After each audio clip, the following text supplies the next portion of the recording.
Hello everyone, welcome back to the charge book. तो जैसा कि हम लोग जानते हैं कि हम लोग ने एक सीरीज़ स्टार्ट किया था जिसमें कि हम लोग ने टॉप 50 क्वेश्चन डीसी मशीन का पहला टॉपिक उठाया है। इसमें हम लोग ने 36 क्वेश्चंस के आसपास किया है। बाकी ये क्वेश्चन इस पार्ट में हो जाएगा कंप्लीट। तो ये हमारा फर्स्ट टॉपिक कंप्लीट हो जाएगा। इसके बाद हम लोग मशीन्स के ही दूसरे टॉपिक को स्टार्ट करेंगे, या तो ट्रांसफार्मर, नहीं तो इंडक्शन मोटर, या फिर अगर कमेंट्स आए तो सिंक्रोनस मोटर भी स्टार्ट कर सकते हैं। तो इस वीडियो में हम लोग ने सिर्फ 50 क्वेश्चंस को नहीं देखे हैं, साथ में हम लोगों ने देखा है कि कैसे उस 50 क्वेश्चन से अलग अलग क्वेश्चंस बन सकते हैं। जैसे कोई टॉपिक आया आर्मेचर रिएक्शन, तो उससे क्या क्या क्वेश्चंस बन सकते हैं उन सभी को हम लोग ने समझा है। चलिए आज का पहला क्वेश्चन स्टार्ट करते हैं। तो आज का हमारा फर्स्ट क्वेश्चन है, speed of DC shunt motor can be increase beyond the base value by using. तो पहले समझते हैं कि जो स्पीड होता है डीसी मोटर का वो किस किस पैरामीटर पे डिपेंड करता है। तो हम लोग जानते हैं कि E होता है V minus I A R A, और यही होता है आपका K इंटू एन फाइव। यहाँ से स्पीड अगर देखें तो हो जाएगा V minus I A R A upon K5। तो मेरा जो स्पीड है वो 3 पैरामीटर पे मेनली डिपेंड करता है। टर्मिनल वोल्टेज, सेकेंड है मेरा आर्मेचर का जो भी रेजिस्टेंस है, और थर्ड है हमारा जो भी फ्लक्स पर पोल है। तो इन 3 पैरामीटर पे डिपेंड करता है। इन दोनों को हम लोग बोलते हैं आर्मेचर कंट्रोल, और इसको बोलते हैं हम लोग फील्ड कंट्रोल। ठीक है। अब एक और आप ग्राफ देखे होंगे, ये हमारा स्पीड टॉर्क का ग्राफ है। पावर स्पीड और टॉर्क और स्पीड का ग्राफ। यहाँ मान लेते हैं ये स्पीड का एक्सिस है।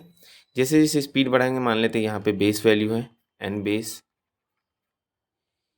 हम लोग जानते हैं कि स्टार्टिंग में पावर जो है सो ऐसे करके इंक्रीज होता है, बेस वैल्यू तक ये बढ़ता है।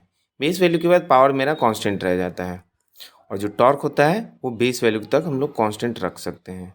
इसके बाद टॉर्क मेरा ऐसे डिक्रीज कर जाता है। ठीक है। तो बेस वैल्यू से ज़्यादा के लिए हम लोग फ्लक्स कंट्रोल का यूज़ करते हैं, क्योंकि यहाँ आप देख सकते हैं फ्लक्स जैसे हम लोग डिक्रीज़ करेंगे तो स्पीड मेरा इंक्रीज़ हो जाएगा। फ्लक्स को हम लोग बढ़ा नहीं सकते, क्योंकि रेटेड फ्लक्स से ज़्यादा उसमें हम लोग दे नहीं सकते। ठीक है। तो जैसे बढ़ाएंगे स्पीड मेरा बढ़ जाएगा। तो इस कंट्रोल को हम लोग बोलेंगे फील्ड कंट्रोल, बेस वैल्यू से इधर, और बेस वैल्यू से पहले को बोलेंगे आर्मेचर कंट्रोल। ठीक है। तो ये मेरा है पावर का ग्राफ और ये है मेरा टॉर्क का ग्राफ। तो ये ग्राफ आप याद रख सकते हैं। क्वेश्चन कहता है कि जो बेस वैल्यू से ज़्यादा हम लोग को स्पीड बढ़ाना है तो कौन सा कंट्रोल का यूज़ करेंगे। यहाँ देख लेते हैं, armature resistance control, flux control, terminal voltage control, या बी एंड सी। तो यहाँ पे आप लोग देख सकते हैं बी यहाँ पे ऑप्शन सही हो जाएगा, क्योंकि हम लोग वोल्टेज को भी जो है सो रेटेड वोल्टेज से ज़्यादा बढ़ा नहीं सकते हैं, रेटेड वोल्टेज से घटा सकते हैं। तो इससे हम लोग क्या कर सकते हैं, इसको घटाएंगे अगर तो मेरा स्पीड घटेगा। ठीक है, बढ़ नहीं सकता है। अब नेक्स्ट क्वेश्चन देखते हैं। 38 क्वेश्चन कहता है, when a DC motor is running at maximum power then the motor efficiency is. ठीक है।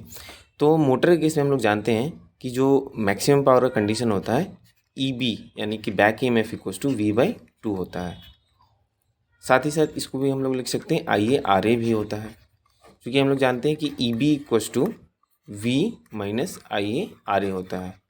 अगर यहाँ पे EB equals to V/2 put करते हैं तो यहाँ पे IaRa भी V/2 हो जाएगा।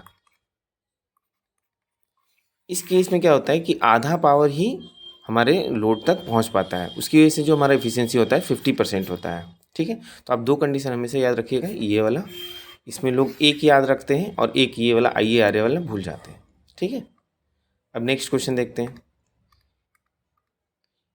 As the load increased the speed of a DC shunt motor.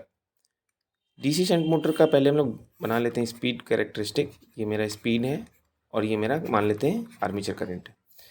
ये मान लेते हैं डॉटेड लाइन, ये मेरा रेटेड स्पीड है R रेटेड। ठीक है। तो जैसे जैसे आर्मेचर ड्रॉप होता है तो स्पीड हल्का सा ड्रॉप होता है। ठीक है। डीसी शंट मोटर के केस में यहाँ पे अगर हम लोग आर्मेचर रिएक्शन को भी इंक्लूड कर लें तो ये ग्राफ थोड़ा और डाउन हो जाएगा, ऐसा हो जाएगा। फिर ये बता रहा है आर्मेचर रिएक्शन का ड्रॉप, आर्मेचर रिएक्शन का ड्रॉप, और ये बता रहा है IaRa ड्रॉप। ठीक है। तो जैसे जैसे मेरा लोड इंक्रीज होगा तो मेरा स्पीड जो है सो हल्का सा स्लाइटली डिक्रीज होगा। ऑप्शन पढ़ लेते हैं, इंक्रीज प्रोपोर्शनली नहीं, रिमेन्स कांस्टेंट नहीं, अज्यूम हम लोग करते हैं कांस्टेंट, लेकिन कांस्टेंट नहीं होता है। ठीक है। इंक्रीज स्लाइटली और रिड्यूस स्लाइटली। कहीं पे मान लेते हैं ये रिड्यूस स्लाइटली नहीं रहेगा तो हम लोग कांस्टेंट को भी देख सकते हैं, हम लोग को ऑप्शन के थ्रू जाना होता है, ठीक है। नेक्स्ट क्वेश्चन देखते हैं, which type of braking is more preferred in case of DC motor. तो हम लोग जानते हैं 3 टाइप का ब्रेकिंग होता है, एक डायनेमिक, दूसरा प्लगिंग, तीसरा रीजनरेटिव। डायनेमिक में क्या होता है कि बड़ा सा रजिस्टर को हम लोग कनेक्ट कर देते हैं आर्मेचर टर्मिनल में, जिससे कि बहुत सारा पावर लॉस हो जाता है। प्लगिंग में हम डायरेक्टली क्या करते हैं कि जो टर्मिनल है मेरा उसको रिवर्स कर देते हैं, उसकी वजह से वो निगेटिव टॉर्क जनरेट करता है। निगेटिव कहने का मतलब दूसरे डायरेक्शन, अपोजिट डायरेक्शन में टॉर्क प्रोड्यूस करता है, जिसकी वजह से मेरा मोटर स्लो हो जाता है। जैसे ही 0 के पास पहुंचेगा हम लोग को टर्मिनल को ऑफ करना पड़ेगा। तीसरा होता है रीजनरेटिव। इस केस में हम लोग क्या करते हैं कि जो मोटर मान लेते हैं मोटर रन कर रहा है, इसको हम लोग एज ए जनरेटर यूज़ करते हैं, और जो पावर होता है काइनेटिक एनर्जी का जो स्टोर्ड एनर्जी होता है, इसको हम लोग फिर से वापस ले लेते हैं सप्लाई के पास, यानी कि जो एनर्जी हो जाता है उसको हम लोग सेव कर पाते हैं। तो ये जो मेथड है रीजनरेटिव मेथड ऑफ ब्रेकिंग, ये सबसे ज़्यादा प्रेफर किया जाता है। ज़्यादातर आप लोग ट्रेन वगैरह में देखेंगे जो इलेक्ट्रिक ट्रैक्शन सिस्टम है उसमें हम लोग डीसी सीरीज मोटर का यूज़ करते हैं, वहाँ पे रीजनरेटिव ब्रेकिंग ही प्रेफर किया जाता है। अब नेक्स्ट क्वेश्चन देखते हैं, स्विनबर्न्स टेस्ट इज परफॉर्म्ड अंडर। तो देखिए डीसी मोटर में 3 टाइप का टेस्ट होता है, एक स्विनबर्न, इसको नो लोड टेस्ट भी बोलते हैं। दूसरा होता है रीजनरेटिव टेस्ट, यहाँ पे जी है, इसी को हम लोग हॉपकिंसन टेस्ट भी बोलते हैं, ठीक है। तीसरा होता है ब्रेक टेस्ट, ठीक है। तो रीजनरेटिव टेस्ट को हम लोग फुल लोड टेस्ट करते हैं, ये फुल लोड पे ऑपरेट होता है, फुल लोड पे, और ये कॉपर लॉस निकालने के लिए यूज़ करते हैं। स्विनबर्न टेस्ट जो होता है नो लोड पे ऑपरेट किया जाता है, और यहाँ पे हम लोग कोर लॉस या फिर कांस्टेंट लॉस को निकालने के लिए इस टेस्ट का यूज़ करते हैं। तो हमारा ऑप्शन यहाँ पे ए हो जाएगा, नो लोड टेस्ट, यानी कि नो लोड के कंडीशन में हम लोग स्विनबर्न टेस्ट को परफॉर्म करते हैं। नेक्स्ट क्वेश्चन देखते हैं। नेक्स्ट क्वेश्चन कह रहा है कि direction of rotation of DC motor can be reversed bye. अब समझते हैं कि डायरेक्शन कैसे रिवर्स हो सकता है। तो हम लोग टॉर्क अगर हम लोग रिवर्स कर दें तो हमारा डायरेक्शन रिवर्स हो जाएगा। Torque is directly proportional to I a into phi. अब आई ए तो आर्मेचर करंट है, फाई मेरा जो भी फील्ड कनेक्टेड है। शंट केस में, शंट मोटर का केस लेंगे तो वहाँ पैरेलल में कनेक्टेड रहेगा, और सीरीज में मेरा जो भी फील्ड लगा होता है उसमें जो भी करंट जा रहा है उस पर ये फ्लक्स डिपेंड करेगा। पहला ऑप्शन कहता है reversing supply voltage.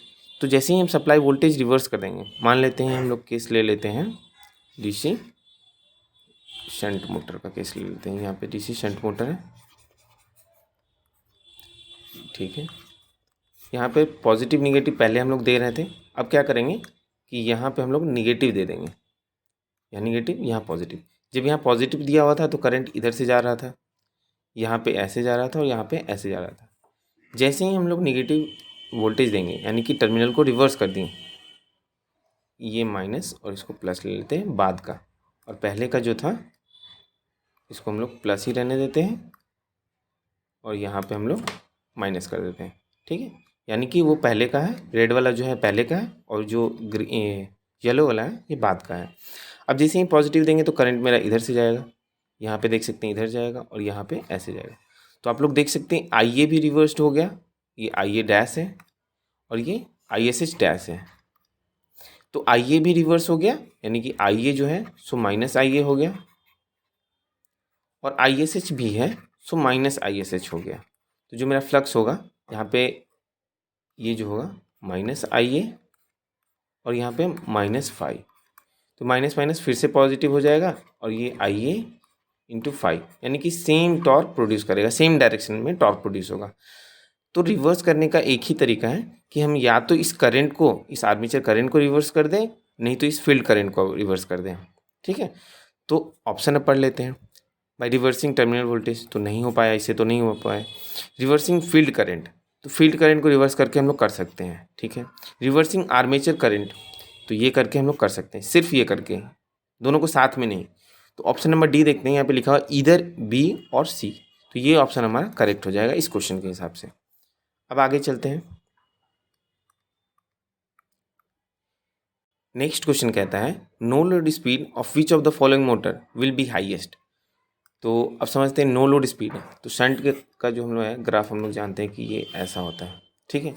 Series motor का हम लोग जानते हैं कि ग्राफ ऐसा होता है, ये आई ए होता है और ये स्पीड होता है, ये स्पीड आई ए कर्व होता है।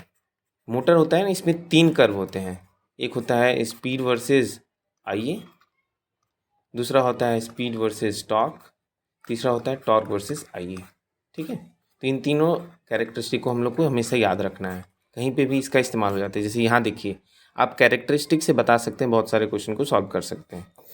तो इस क्वेश्चन में क्या कर रहा है कि किसका सबसे ज़्यादा होगा, तो यहाँ आप देख सकते हैं शंट मोटर का तो हाईएस्ट नहीं है। नो लोड केस में देखिए यहाँ पे सीरीज़ मोटर में यहाँ पे देखिए कितना हाईएस्ट स्पीड यहाँ पे जा रहा है, तो यहाँ पे सीरीज़ मोटर यहाँ पे आंसर हो जाएगा। नेक्स्ट क्वेश्चन देखते हैं। If field of a DC motor gets open while motor is running, तो हम लोग जानते हैं कि स्पीड जो होता है डायरेक्टली प्रोपोर्शनल टू होता है E/5 के। तो जैसे ही फील्ड को हम लोग ओपन कर देंगे, यानी कि ये मेरा हो गया इक्वल्स टू 0, जैसे ही 0 होगा स्पीड मेरा कितना हो जाएगा, बहुत बहुत बहुत ज़्यादा हो जाएगा, यानी कि ये डेंजरसली हाई स्पीड पर रन करेगा। ऑप्शन यहाँ देख लेते हैं, the speed of motor will reduce, तो ये तो हो नहीं रहा है, बढ़ रहा है। The motor will continue to run at constant speed, बिल्कुल नहीं।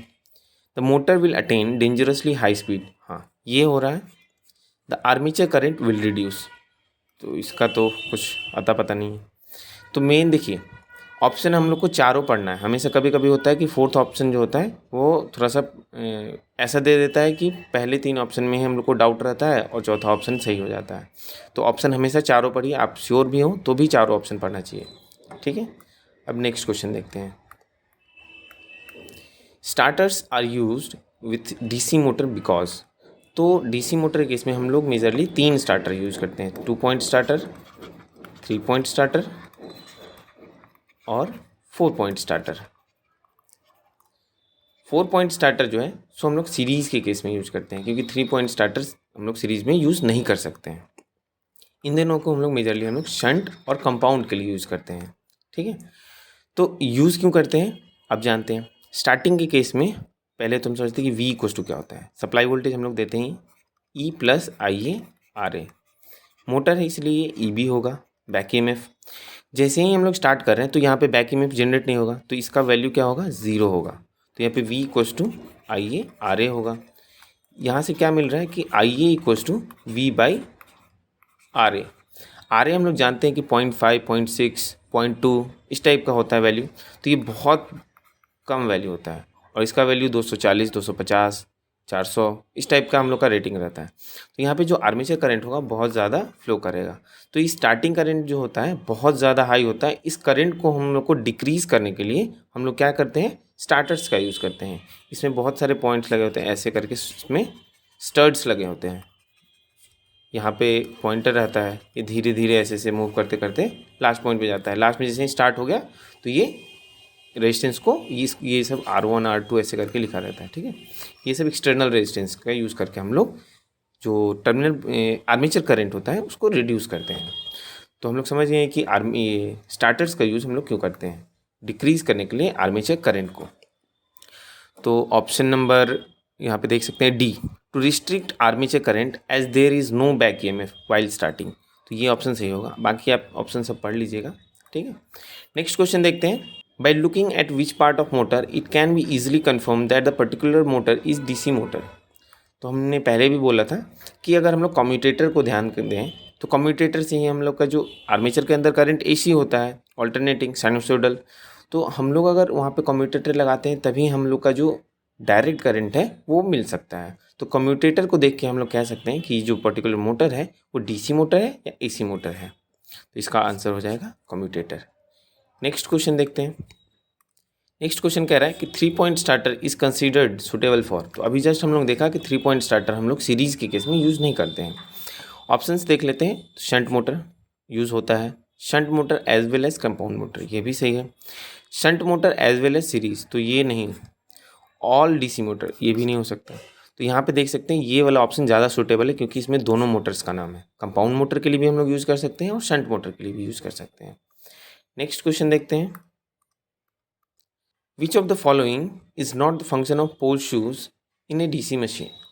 तो पोल शू का मेजरली 2-3 फंक्शन होता है। पहला फंक्शन होता है, पहले इसका शेप देख लेते हैं। पोल शू इस टाइप का होता है, ये हमारा पोल शू है और ये हमारा पोल कोर है। ये है कोर और ये है हमारा शू। ठीक है, पोल शू का काम होता है पहला तो फ्लक्स को स्प्रेड करना। ठीक है, दूसरा काम क्या होता है कि यहाँ पे जो कॉइल लगा होता है इसको सपोर्ट करना। ठीक है, अब देखते हैं यहाँ पे ऑप्शंस क्या दिया हुआ है। To reduce eddy current loss, नहीं, ईडी करंट के लिए तो हम लोग लैमिनेशंस का यूज़ करते हैं। To support the field coils, ये सही बात है, यहाँ पे देख सकते हैं फील्ड कॉइल लगा हुआ है, इसको सपोर्ट करने के लिए हम लोग पोल शू का यूज़ करते हैं। To spread out flux for better uniformity, सही बात है, यहाँ पे फ्लक्स को अच्छे से ये स्प्रेड आउट कर पाता है, ये भी सही है। To reduce the reluctance of magnetic path, तो इसको समझते हैं। हम लोग जानते हैं कि रिलक्टेंस जो होता है, एक सेकेंड, रिलक्टेंस जो होता है वो होता है L/μA, स्मॉल a लिख देते हैं।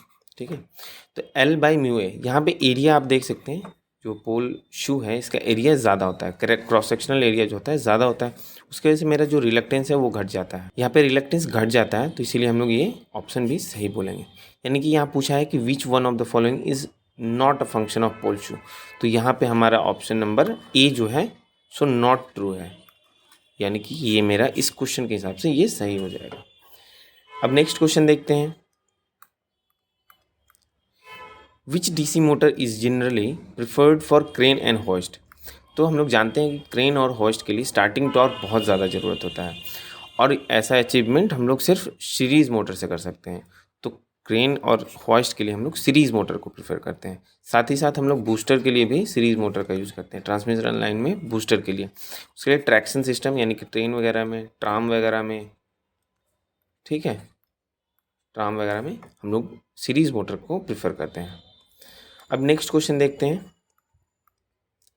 The armature voltage control of a DC motor provides, तो अभी जस्ट हम लोग ने एक ग्राफ देखा था, फिर से बना लेते हैं। ये ग्राफ था, यहाँ पे ये पावर का था और यहाँ पे ये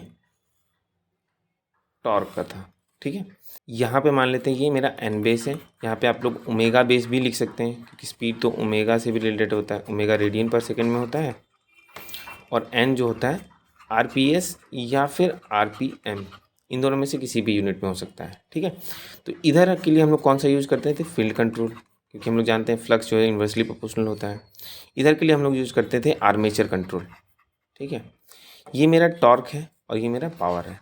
इस एरिया में हम लोग देख रहे हैं कि पावर कांस्टेंट है और इस एरिया में हम लोग का टॉर्क कांस्टेंट है, तो इस पोर्शन को हम लोग बोलेंगे constant torque drive, constant torque drive, और इस वाले पोर्शन को हम लोग बोलेंगे कांस्टेंट पावर ड्राइव। तो हम लोग का ऑप्शन क्या है, आर्मेचर वोल्टेज कंट्रोल। तो आर्मेचर वोल्टेज कंट्रोल किस में होता है, कांस्टेंट टॉर्क ड्राइव में। ऑप्शन देख लेते हैं, पहला ही ऑप्शन है कांस्टेंट टॉर्क ड्राइव, दूसरा है कांस्टेंट वोल्टेज ड्राइव। तो इस टाइप का ड्राइव नहीं हम लोग होता है कोई, ये दोनों ड्राइव होता है कांस्टेंट पावर और कांस्टेंट टॉर्क। तो हम लोग का ये सीरीज जो था 50 क्वेश्चन का डीसी मोटर का, ये ख़त्म हो गया। अब आप लोग नेक्स्ट बताइएगा कि नेक्स्ट टॉपिक किस पे होना चाहिए, ट्रांसफार्मर पे स्टार्ट करें, इंडक्शन मोटर पे या सिंक्रोनस मोटर पे, ये आप लोग कमेंट करिएगा तो उसके हिसाब से होगा। अगर मिक्स्ड कमेंट आया तो मैं अपने हिसाब से चलूँगा। ठीक है, तो आई होप आप लोग को सब कुछ समझ में आया होगा। मिलते हैं नेक्स्ट वीडियो में, टिल देन थैंक यू। और हाँ, आप लोग हमारे टेलीग्राम चैनल पे भी कनेक्ट हो सकते हैं, टेलीग्राम चैनल पे इसका जो है सो आप लोग लिख सकते हैं द चार्ज बुक, आप लोग सर्च करेंगे तो आप लोग को मिल जाएगा, या फिर आप लोग @द चार्ज बुक आप लोग लिख सकते हैं डायरेक्ट, यहाँ पे स्पेस नहीं लिखेंगे। ठीक है, यहाँ पे स्पेस होगा और यहाँ पे स्पेस नहीं होगा। ठीक है, तो चलिए बाय, मिलते हैं नेक्स्ट वीडियो में।